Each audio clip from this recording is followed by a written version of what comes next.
تو عورت کے ساتھ اس نے سلوک کرنے کا درس دیا گیا ہے۔ تو فرمایا اس کو مارو نہ، ولا یکبہ، اور اس کو گالی نہ دو۔ عورت کو گالی گلوچ کرنا یہ کوئی اچھی عادت نہیں ہے۔ کسی کو گالی دیں آپ یا مجھے کوئی گالی دے تو میرے دل میں جو ہے وہ زخم لگے گا اس گالی کا۔ وہ کیا کسی عربی شاعر نے کہا ہے، تلوار کے زخم ہیں وہ مٹ جاتے ہیں لیکن جو زبان کے زخم ہیں وہ نہیں مٹتے۔ کسی کا مارا ہوا بول ختم نہیں ہوتا۔ اب کسی کو کوئی بات کہہ دے تو ساری زندگی وہ زخم نہیں مٹتا۔ تو جن میاں بیوی نے اکٹھے رہنا ہو ساری زندگی اور وہ خامد گالیاں دے تو بیوی کے دل میں کتنی نفرت پیدا ہو جائے گی۔ یہ آئلی زندگی کا سسٹم تباہ ہوگا یا نہیں ہوگا؟ اس لیے حضور نے فرمایا کہ چوتھا حق یہ ہے کہ وہ گالی نہ دے، اور پانچواں حق یہ بیان فرمایا حضور نے، وَلَا يَهْجُرْ إِلَّا فِي الْبَيْتِ۔ عورت کی کوئی عادت ناپسند ہے یا کوئی ایسا معاملہ ہو گیا تو حکم ہے پہلے اسے سمجھاؤ۔ اگر وہ سمجھتی نہیں ہے تو پھر حکم ہے کہ اس کا بستر الگ کر۔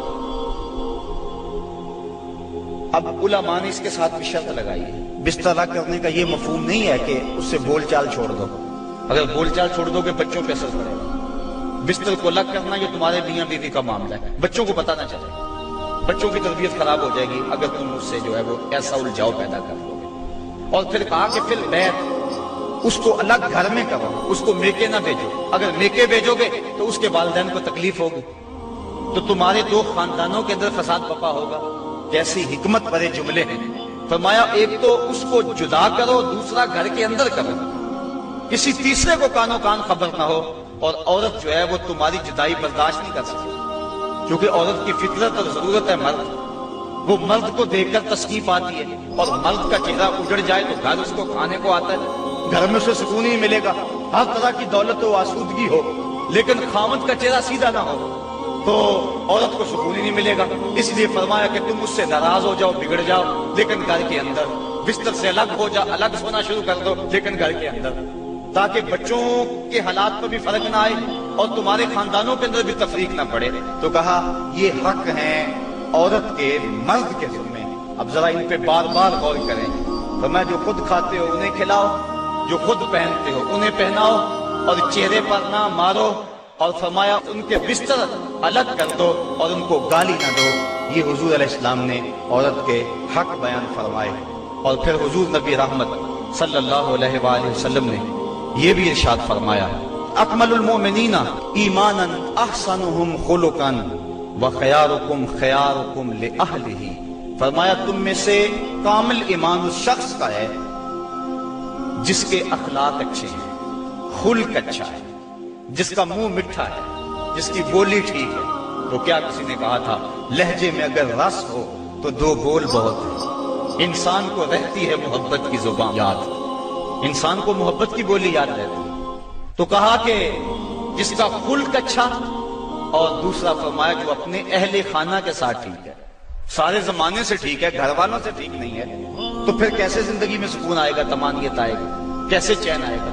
تو تم میں سے بہتر وہ ہے جو اپنے گھر والوں کے ساتھ بہتر ہے۔ اور ابھی روایت میں نے آپ کے سامنے رکھی جس میں حضور نے فرمایا کہ میں تم میں سے سب سے زیادہ اپنے گھر والوں کے ساتھ حسن سلوک کرنے والا ہوں اور اچھائی کرنے والا ہوں۔ تو یہ حکم دیا گیا۔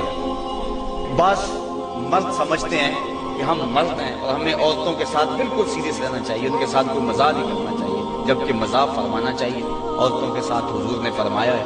حضرت عائشہ صدیقہ رضی اللہ تعالیٰ عنہ اور حضور جا رہے تھے کسی سفر پہ۔ حضور کی عادت یہ تھی جب قافلے میں ہوتے، سفر کرتے تو سب سے پیچھے ہوتے۔ تو قافلہ تھوڑا سا آگے چلا گیا تو حضور نے فرمایا عائشہ دوڑ نہ لگائیں۔ عرض کی ہاں ٹھیک ہے۔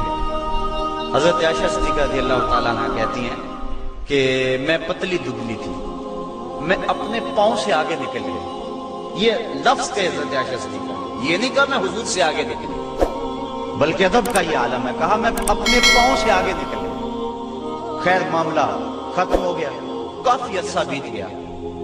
ایک دن پھر ہی ایسا موقع بنا، میرے جسم میں تھوڑی سی فربہی آ گئی تھی۔ تو حضور نے فرمایا عائشہ دوڑ نہ لگائیں؟ میں نے کہا لگاتے ہیں۔ تو جب دوڑ لگائی تو میں پیچھے رہ گئی، حضور آگے چلے گئے۔ تو حضور نے پیچھے پلٹ کے دیکھا اور مسکرا کے فرمایا یہ اس دن والا بدلہ ہو گیا۔